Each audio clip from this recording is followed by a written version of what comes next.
When I come to the studio daily, I follow the same methodology every day.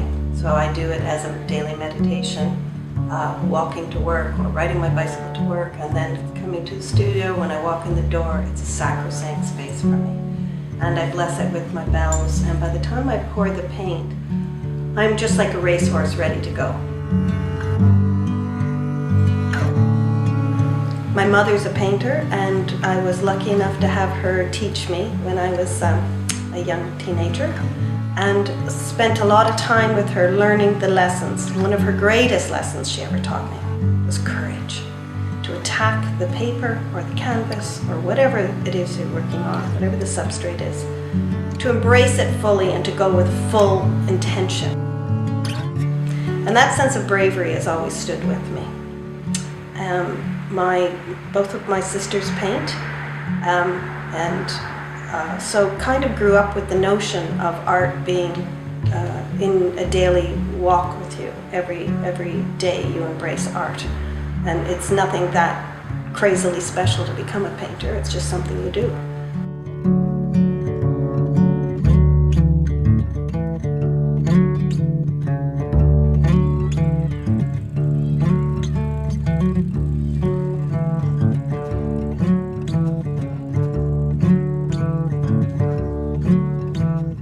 It's like magic every time I walk through the door.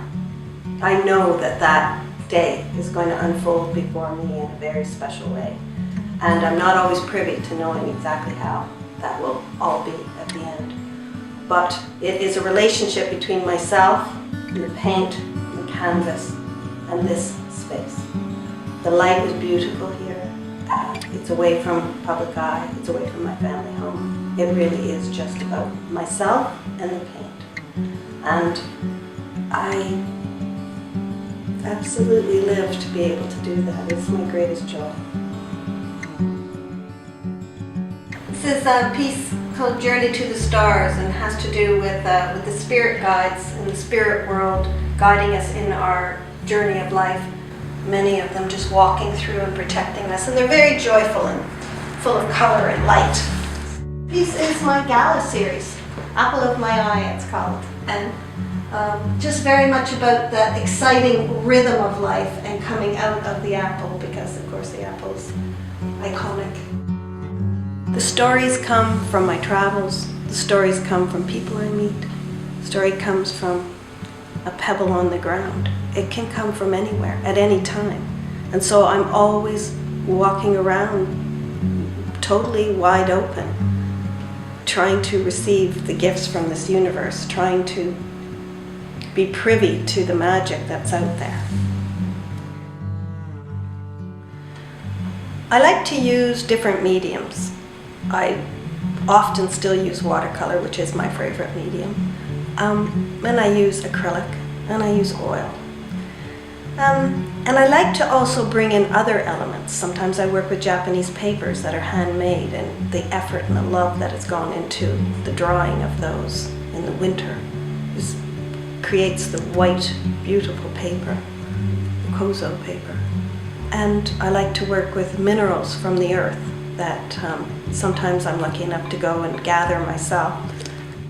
Also recently received some diamond dust from Tiffany's of Canada and been using that in a lot of the work also, and 24 karat gold leaf. And the idea being that the pigments of the earth are all so important and so rare.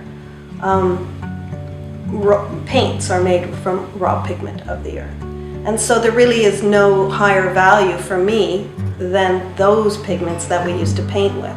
Diamonds and gold are man's idea of a creation of something important, but as a painter, the pigments with which we use to make our blues and our umbers and our ochres, those are the rich qualities that come from the earth. The idea of home is, it's where one's spirit gets filled, and I love to come home after a day at the studio and really formulate what it is I've done and what I will be doing next. And I think the interesting thing is that even though I've laid down the brushes and the paints, I have not stopped painting.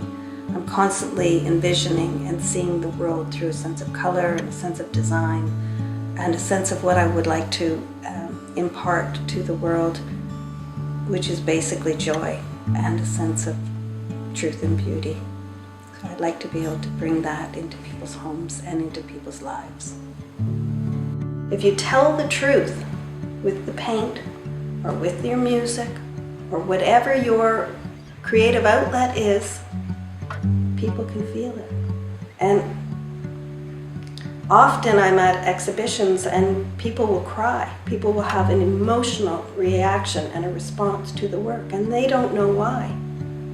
And it is because they are connected. I'm telling the truth and they're open enough to feel the truth. That kind of magical quality is something that is truly unspoken. That's the power of art.